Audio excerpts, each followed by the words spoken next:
Boa noite a todos os nossos irmãos do Centro Espírita Casa da Paz. É com muita alegria que nós temos mais essa oportunidade de estarmos reunidos para falarmos da doutrina espírita, para nós nos debruçarmos nas lições dos evangelhos, nas lições de Jesus. Somos muito gratos pela oportunidade que nos dão.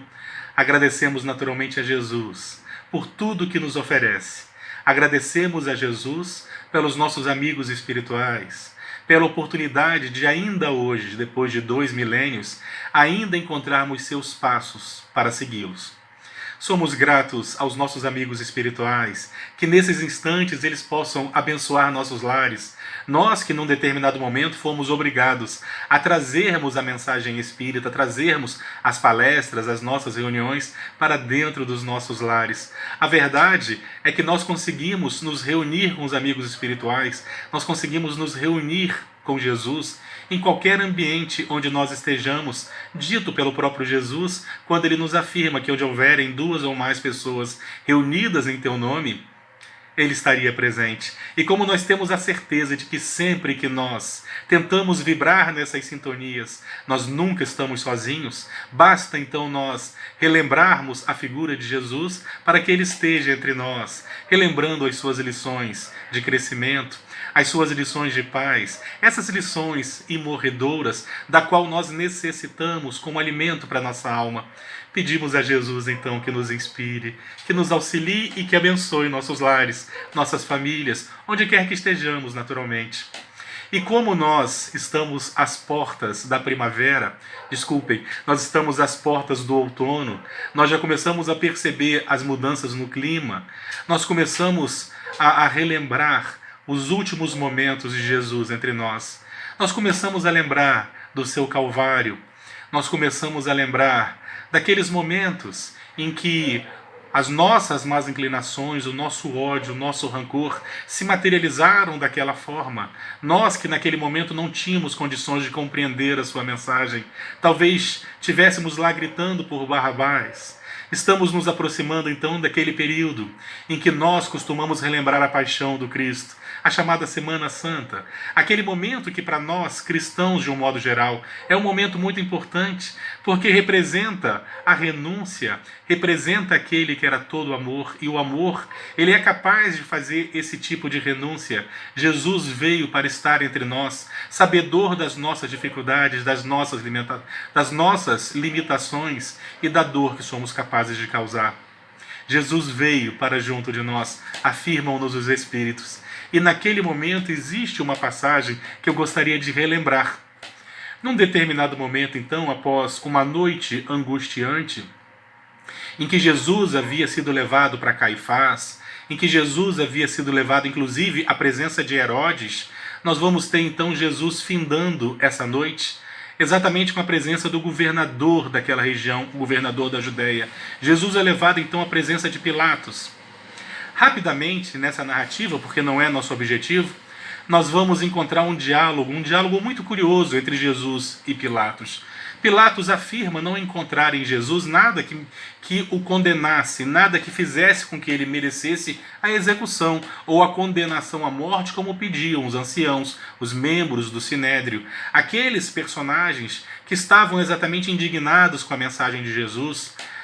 E Pilatos, ele não encontrava nada que justificasse aquilo que acusavam Jesus. E ele trava um diálogo memorável com Jesus. Jesus, em determinado momento, ele diz a Pilatos algo mais ou menos assim: eu vim ao mundo para dar testemunho da verdade. Todo aquele que é da verdade ouve a minha voz. Eu vim ao mundo para dar testemunho da verdade. E todo aquele que é da verdade ouve a minha voz. Nós sabemos que nem todos nós somos capazes de ouvir ou de absorver a sua mensagem. Muitos nos encontramos ainda nos dias de hoje, refratários a essa mensagem. Imaginemo-nos há 2 milênios atrás. Se ele veio para testificar a verdade, para trazer a sua mensagem, mas sabia ele que alguns só teriam condições de compreendê-lo, Ele sabia de alguma forma que esses seriam capazes de multiplicar. Exatamente como na parábola do semeador, a sua mensagem não se perderia, porque aqueles poucos que tiveram condições de compreender a sua mensagem, eles saíram também a semear. Um deu uma semente por 30, outro 60 e outros 100.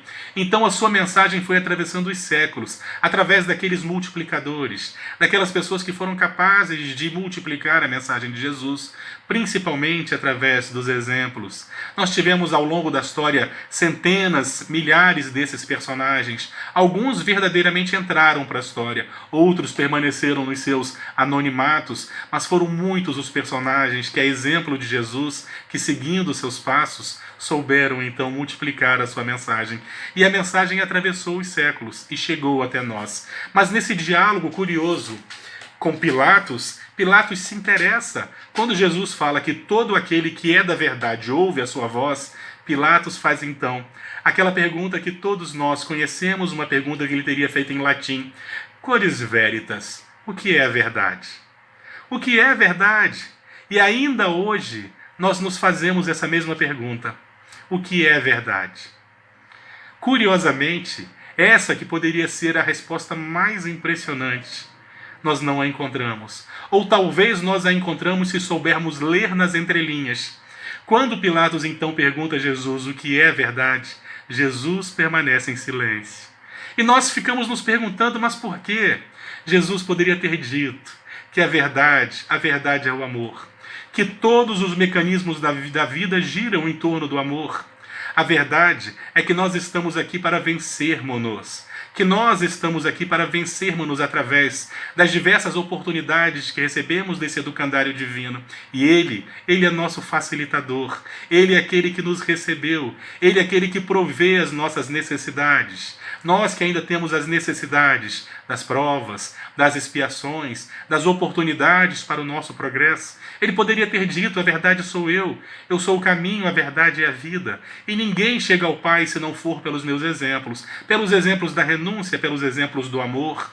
Ele poderia ter dito, e nós ficamos, quando fazemos essa leitura de alguns evangelistas, porque nem todos a registraram, quando nós lemos essa passagem, nós ficamos ansiosos. Por que Jesus permanece em silêncio? Quando Pilatos pergunta o que é verdade, ele poderia ter dito.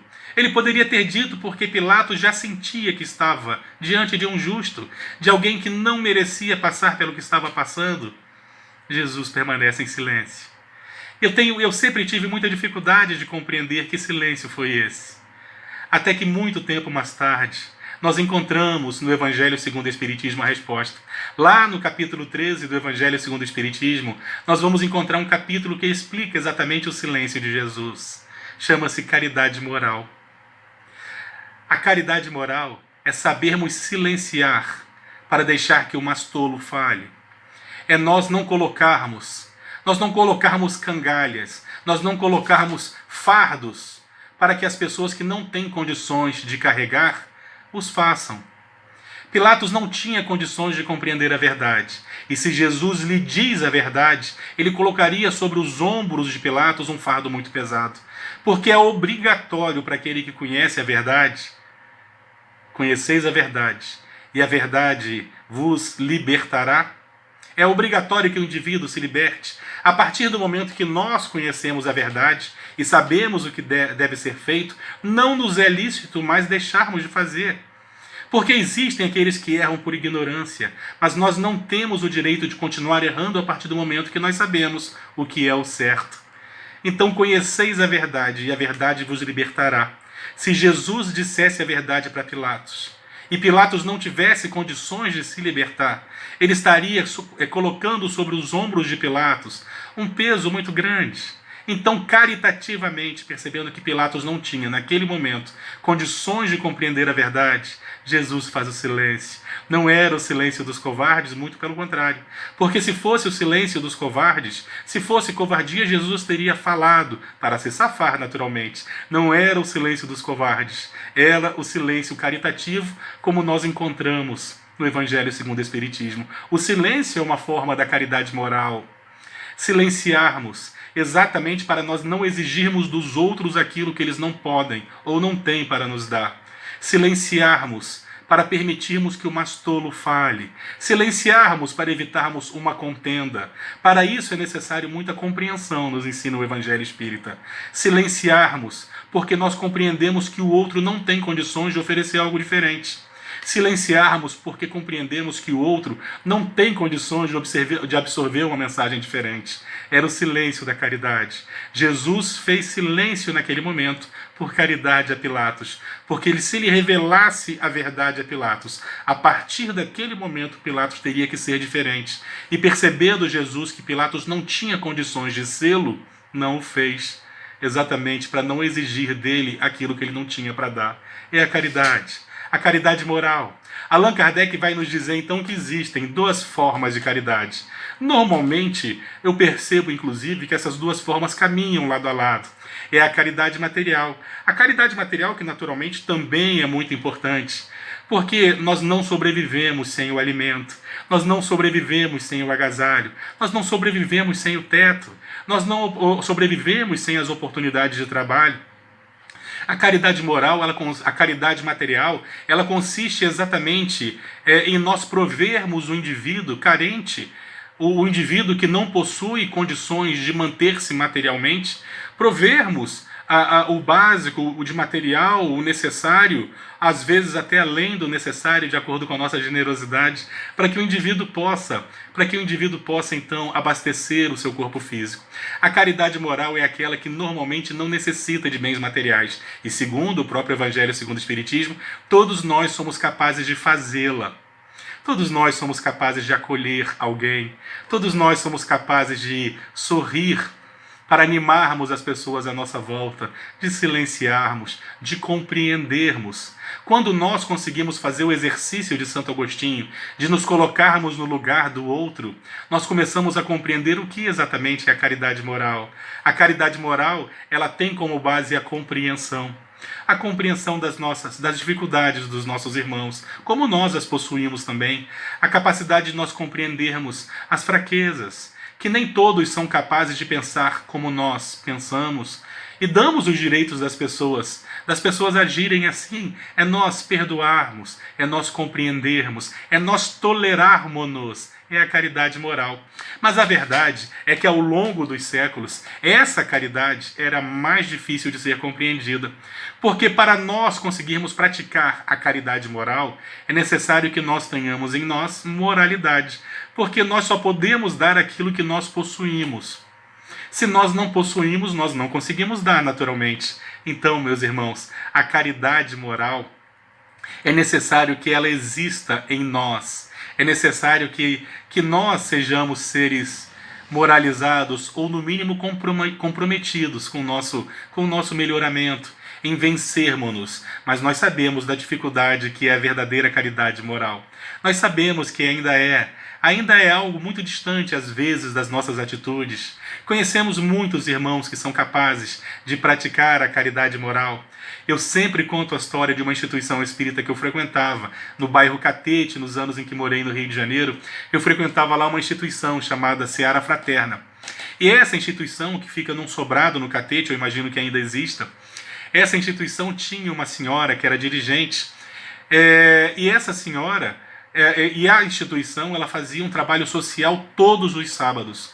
Todos os sábados ela servia almoço para as comunidades carentes. Na verdade, não era só almoço. Existiam profissionais da saúde presentes que auxiliavam as pessoas em aconselhamento, em algum atendimento. Existiam ali a distribuição das roupas, como existe em toda instituição espírita, até porque o selo da doutrina espírita é a caridade. Então, aquela instituição, não diferente das muitas outras, ela atendia o ser humano na sua totalidade, nas suas dificuldades. E, para quem conhece a Zona Sul do Rio de Janeiro, particularmente o bairro do Catete, existem muitas comunidades no entorno. Existem muitas comunidades, embora elas não apareçam nos cartões postais, elas existem. Então, muitas pessoas afluíam para a instituição para comer. Eu lembro de uma situação em que nós estávamos ao pé da escada, descendo. Eu já havia terminado de lavar a louça, que era a minha tarefa, era mexer panela, descascar legumes e lavar as louças. Quando eu já estava terminando, já pelas 2, 3 horas da tarde, eu via que essa senhora, ela estava à porta da instituição. Eu não cito o seu nome por problema de memória, mas eu rendo aqui as minhas homenagens, que ela possa sentir as minhas vibrações. Ela estava à porta da instituição. E conforme eu fui saindo, eu observei que se aproximava um senhor negro, alto, e vinha na direção dela, e eu resolvi permanecer ali parado, porque poderia ajudar de alguma forma. Esse senhor então se aproximou dela e perguntou assim: é aqui que servem comida? É aqui que servem comida para os pobres? Ela virou e disse para ele assim: é sim, meu filho. Nós servimos comida para os nossos irmãos. E é tão importante que os nossos irmãos venham se alimentar conosco. Vem você também. Faz isso por mim. Traz a sua família. Ele que estava ali completamente envergonhado, ele que estava ali completamente humilhado, porque o indivíduo que se coloca na condição de pedinte, de pedir comida, é um sujeito que está socialmente derrotado. E nós temos que ter muito cuidado e muito carinho quando tocamos esses corações. E aquela senhora, então, percebendo, colocando-se no lugar do outro, ela fez questão de inverter os papéis. Não era mais ele quem pedia por um prato de comida, era ela que pedia que ele viesse comer do seu prato de comida. Ela dizia para ele: vem, meu filho, eu preciso tanto que você venha.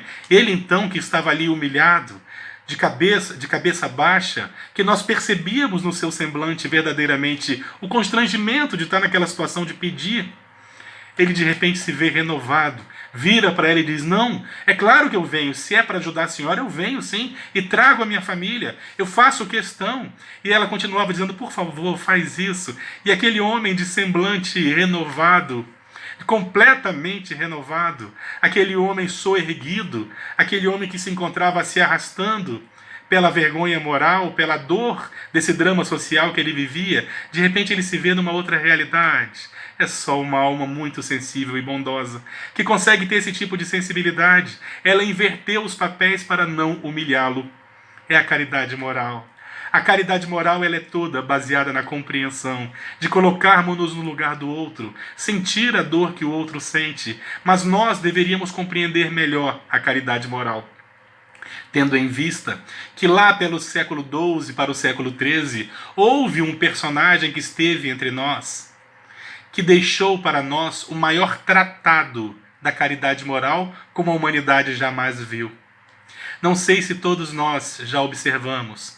Ao longo de toda a história sempre estiveram entre nós aqueles personagens que nos fizeram relembrar a mensagem de Jesus, que fizeram com que nós tivéssemos condições de compreender a sua mensagem, mas teve um que foi muito especial. Através dos seus cânticos à Mãe Terra, os seus cânticos aos animais, ele nos ensinava então o maior tratado de caridade moral como a humanidade jamais viu. Seu nome era Francisco Bellardone, mas ele ficou imortalizado por todos nós como Francisco de Assis. Ele veio para a humanidade exatamente num dos momentos mais delicados que a mensagem de Jesus passava. Quando nós pegamos as páginas da história, nós vamos observar que Francisco de Assis, ele esteve entre nós exatamente no momento em que se iniciavam as cruzadas. Exatamente no momento em que se iniciavam os tribunais inquisitoriais, exatamente entre a primeira cruzada e entre o início da chamada Inquisição, Francisco de Assis esteve entre nós. E ele vai nos deixar o maior tratado de caridade moral. Francisco de Assis, num determinado momento, naquilo que nós conhecemos como oração de São Francisco, ele vai nos ensinar apenas sobre caridade moral, ou sobre caridade. Porque a caridade nada mais é do que o amor posto em movimento. O amor é abstrato. Sendo abstrato, ele não consola. Sendo abstrato, ele não enche barriga. Só quando ele é materializado de alguma forma é que ele é capaz de atender o ser humano nas suas necessidades. E no momento em que ele se materializa, o amor passa a se chamar caridade. Então Francisco de Assis, ele vai nos dizer algo mais ou menos assim: Senhor, fazei de mim um instrumento da tua paz. Onde houver ódio, que eu leve o amor. Onde houver ofensas, que eu leve o perdão. Onde houver discórdia, que eu leve a união. Onde houver dúvidas, que eu leve a fé. Onde houver erros, que eu leve a verdade. Onde houver desespero, que eu leve a esperança. Onde houver tristeza, que eu leve a alegria. Onde houver trevas, que eu leve a luz. Ó Mestre, fazei com que eu procure mais consolar que ser consolado, compreender que ser compreendido, amar que ser amado, porque é dando que se recebe, é perdoando que se é perdoado, e é morrendo que se desperta para a verdadeira vida, para a vida eterna. Paramos para meditar nessas mensagens, em cada linha dessa oração maravilhosa. Para que nós possamos, então, meditar, nos aprofundarmos nessa lição, eu gostaria de iniciar fazendo uma pergunta. Francisco de Assis, em algum momento, ele pede a paz? Ele pede a paz? Muitos de nós chamamos a oração de Francisco de Assis como oração da paz. E a primeira pergunta que eu faço, Francisco de Assis pede a paz? Ele pede paz para ele ou paz para a humanidade? Não. Em nenhum momento Francisco de Assis pede a paz. Era um espírito extremamente adiantado. Francisco de Assis era João reencarnado. O único dos discípulos que não sofreu martírio. O evangelho mais espiritualizado. Aquele que esteve ao lado de Jesus em todos os momentos, inclusive na cruz. Quando todos os outros fugiam, quando todos os outros observavam ao longe, João estava ao pé da cruz, ouvindo a mensagem de Jesus quando ele dizia: filho, eis aí tua mãe. Mãe, eis aí teu filho. Porque era sob a guarda ou sob a tutela dele que Jesus deixava o cuidado de sua mãe Maria. É João que vai ficar exilado na ilha de Patmos e ao sair de lá, ele vai escrever o seu evangelho. Segundo historiadores, o evangelho de João foi o último evangelho a ser escrito e é certamente o evangelho mais espiritualizado que nós conhecemos. Estava ali a figura de João reencarnado como Francisco de Assis. Era um espírito extremamente adiantado, que veio exatamente renovar a mensagem de Jesus, para que nós não nos perdêssemos ou para que nós nos perdêssemos menos. Então Francisco de Assis em nenhum momento ele pede a paz, porque ele sabe que a paz não é um presente que possa ser dado. A paz é uma conquista individual de cada criatura. Observemos a oração. Senhor, fazei de mim um instrumento da sua paz. Ele não pede a paz, ele pede para ser um instrumento da paz, ou seja, ele pede para levar paz aos outros através da caridade. Levamos paz através da caridade. Dos dois tipos de caridade, levamos paz quando forramos o estômago do esfaimado, mas naturalmente levamos também quando consolamos, quando confortamos, quando acolhemos, quando compreendemos, quando não julgamos. Senhor, fazei de mim um instrumento da tua paz. Ele pedia para levar paz, para ser um instrumento da paz. Levar paz àqueles que não logram ainda, ou momentaneamente, encontrar a paz dentro de si, porque a paz é algo que não se encontra para fora, é uma busca para dentro. Nós sabemos que existem pessoas, por exemplo, que estão no meio de conflitos, no meio de guerras, e estão em paz. Existem pessoas que têm tudo para sentir paz, gozam de boa saúde, gozam de uma família fraterna, gozam das suas necessidades materiais e ainda assim não conseguem ter paz, estão sempre em guerra, porque a paz independe do ambiente, independe do que nós possuímos. A paz é algo que nós encontramos para dentro de nós, é uma conquista para dentro. E quando Francisco de Assis oferecia levar paz para a pessoa, é para que a pessoa pudesse compreender, para que a pessoa pudesse sentir paz naqueles instantes, através da sua mensagem, através daquilo que ele levava. Jesus, o próprio Cristo, se preocupou que nós compreendêssemos a diferença da paz do mundo e a verdadeira paz, quando ele nos diz no Evangelho de João: a minha paz eu vos deixo, a minha paz eu vos dou, não vou-la dou como o mundo a dá, não se turbe o vosso coração. Deixava bem claro que a paz dele era uma paz completamente diferente da paz que o mundo nos oferece, como nos ensina o Espírito Emmanuel. A paz do mundo normalmente é o silêncio provisório das baionetas, é o intervalo entre duas guerras. A paz do Cristo é a paz imperecível, que nós conquistamos exatamente quando nós somos capazes de compreender, quando nós somos capazes de vencermos-nos. Ela está muito pautada na consciência do dever cumprido. Então, Francisco de Assis, ele pedia para levar paz. Fazei de mim um instrumento da tua paz. Onde houver ódio, que eu leve o amor. E eu pergunto, como é que se leva amor por aí? Como é que se leva amor? Como é que nós podemos levar amor por aí? Como é que se compra ou se adquire amor? Chegamos na loja e pedimos 1 quilo de amor? 1 metro de amor? Uma caixinha de amor? Como é que se leva amor? A única forma de levarmos o amor, que é abstrato, é dentro de nós. Nós levamos amor amando. Onde houver ódio, que eu leve amor. Nós levamos amor dentro de nós, amando. Nós dissipamos o ódio através da nossa capacidade de amar. Porque o amor, ele é capaz. Ele é capaz verdadeiramente de vencer as sombras. Ele é capaz verdadeiramente de envolvermos-nos em luz. Onde houver ofensas, que eu leve o perdão. E o perdão é um dos capítulos mais importantes. É necessário que nós compreendamos a necessidade do perdão, de darmos ao outro o direito de errar para conosco, apesar de nos machucar. Porque nós também erramos para com os outros. Mas é necessário que nós saibamos nos perdoar. É necessário nós saibamos nos perdoar, e aqui eu abro um parênteses, para me aprofundar um pouco mais sobre o capítulo do perdão. Nós sabemos que nós, quando já possuímos a consciência desperta, ela nos cobra, porque é nela que está a lei de Deus. E é natural que nós remoamos, que nós lembremos dos nossos erros, das vezes que nós magoamos os outros, e nos sentimos muito mal com isso. Quantas vezes não me flagro chorando pelos erros que cometi, pelos erros que ainda cometo? Quantas vezes nós nos flagramos pedindo, desejando a oportunidade de fazermos diferentes?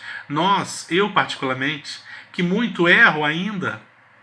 Quantas vezes nós nos flagramos arrasados pelos erros que nós cometemos, pelas palavras que nós nos arrependemos de termos dito? É necessário que nós saibamos nos perdoar, para que nós não nos cobremos além daquilo que nós necessitamos, e isso acabe nos impedindo de caminhar. É necessário que nós compreendamos-nos, é necessário que nós saibamos repetir para nós mesmos: eu errei, mas não pretendo errar da mesma forma. Me esforçarei para não fazer de novo.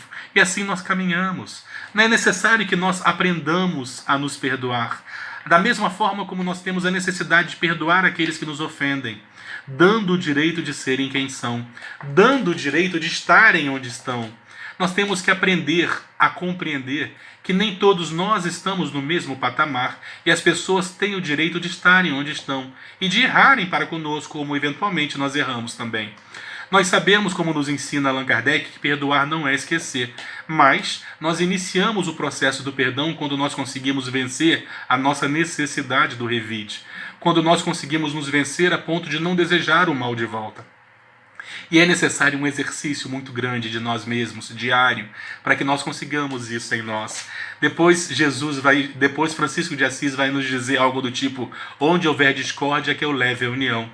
Como é que nós conseguimos levar união nas discórdias, nos conflitos do mundo?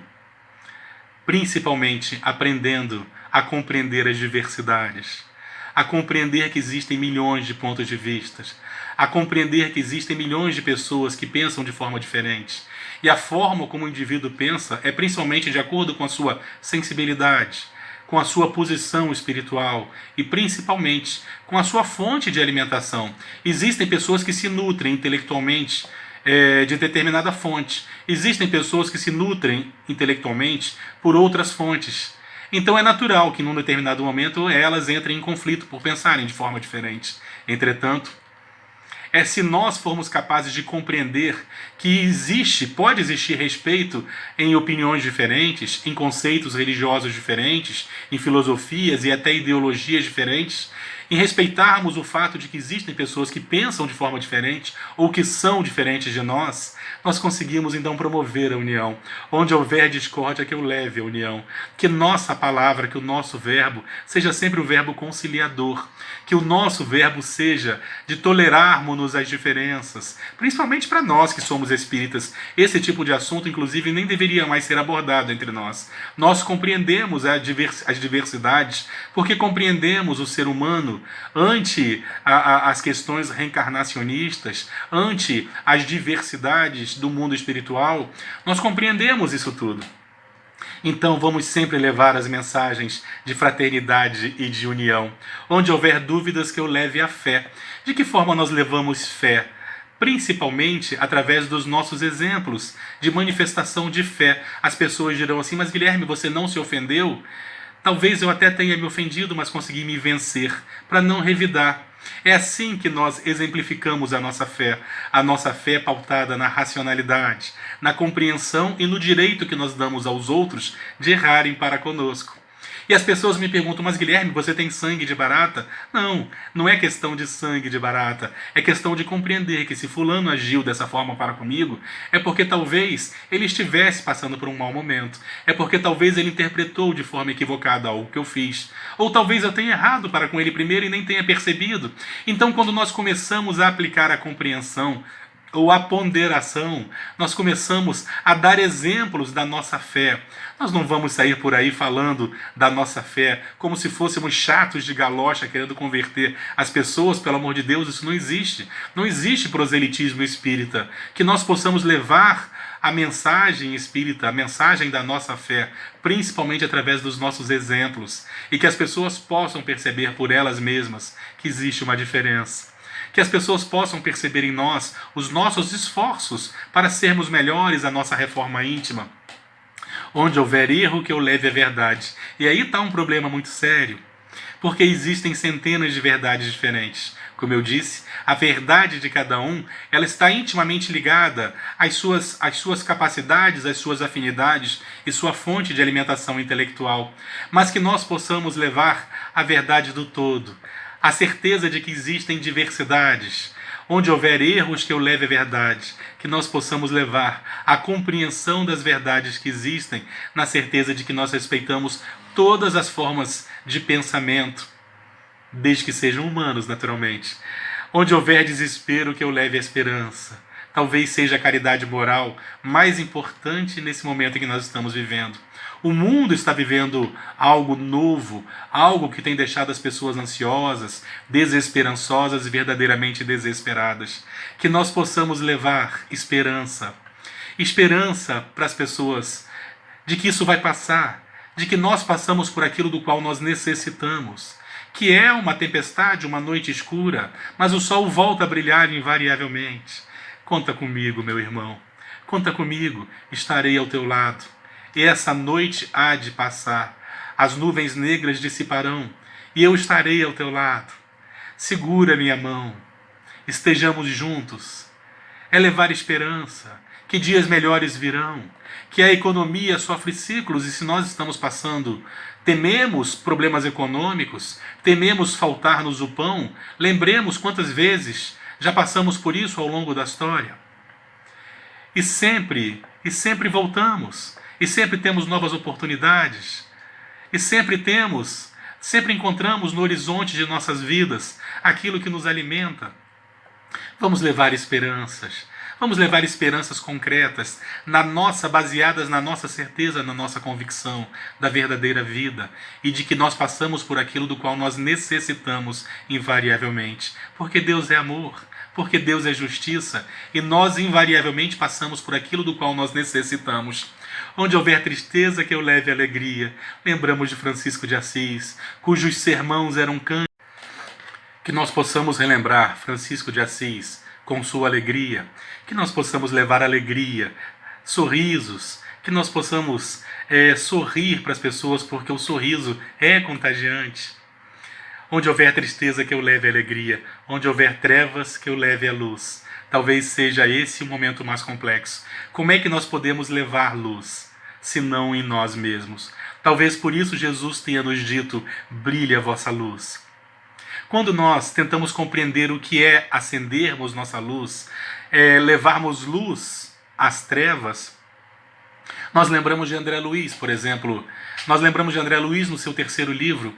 André Luiz vai nos contar que ele tinha uma grande frustração no mundo espiritual, na colônia Nosso Lar, porque ele era o único entre os irmãos que ali habitavam que não possuía luz. Ele observava todos os outros irmãos que dividiam a colônia espiritual com ele, e ele observava que ele era o único que não possuía luz. Ele via luz em todos, uma luz que variava de intensidade e cor, mas ele não enxergava luz perispiritual nele mesmo. Até que num determinado momento ele tem a oportunidade de sair pela primeira vez a serviço de Nosso Lar. E ele vai passando pelas regiões inferiores, ele que não tinha condições de se deslocar como os espíritos superiores se deslocavam, então ele vai numa espécie de caravana, uma pequena caravana, passando pelas regiões inferiores, exatamente para atender um necessitado, quando de repente ele se olha e se coloca de joelhos no chão e começa a chorar copiosamente. Era a primeira vez que ele via luz em si mesmo. A sua luz brilhou porque ele estava exatamente a serviço do bem. Quando nós conseguimos vibrar nas sintonias do amor, o nosso corpo perispiritual responde e acende verdadeiramente, se Deus é amor, e nós somos centelhas desse amor, todas as vezes que nós conseguimos vibrar nas sintonias mais finas do amor, o nosso corpo perispiritual, ele responde, e nós verdadeiramente acendemos. Por isso nos ensinava Jesus: brilhe a vossa luz. Fazer brilhar a vossa luz é nós conseguirmos amar verdadeiramente, ou transformar esse amor em ação nos trabalhos da caridade. Onde houver trevas, que eu leve a luz. Levemos a luz em nós, para que nós possamos socorrer, para que nós possamos guiar, para que essa luz seja capaz de orientar de alguma forma. Pedimos a Jesus que essa luz possa se acender em nós em algum momento, que nós sejamos capazes de vibrar nessas sintonias finíssimas. Ó Mestre, fazei com que eu procure mais consolar que ser consolado, compreender que ser compreendido, amar que ser amado, porque é dando que se recebe, e é perdoando que se é perdoado, e é morrendo que se desperta para a verdadeira vida. Nós temos na oração de Francisco de Assis o mais importante compêndio de caridade moral, que veio para nós exatamente no período medieval, no período em que a humanidade ia se esquecendo da mensagem de Jesus. Então essa personagem vem para que nós pudéssemos relembrá-lo e nos deixe essa lição maravilhosa, a lição da caridade moral. Meus irmãos, normalmente a caridade moral, ela consegue caminhar ao lado da caridade moral, mas Emmanuel vai nos dizer no livro O Consolador, podem consultar, que a caridade moral é ainda a caridade mais importante. Porque quando nós nos alimentamos do pão da caridade material, no dia seguinte nós tornamos a ter fome, porque aquele pão vai nos abastecer bioquimicamente daquilo que nós necessitamos, mas é temporário. Normalmente a caridade moral, ela dura, ela permanece em nós. Que nós sejamos capazes de vencermos-nos a ponto de nos colocarmos no lugar do outro, para que sejamos compreensão, base da caridade moral, e que nós sejamos capazes de levar paz, a exemplo de Francisco de Assis. Meus irmãos, que a paz de Jesus permaneça entre nós.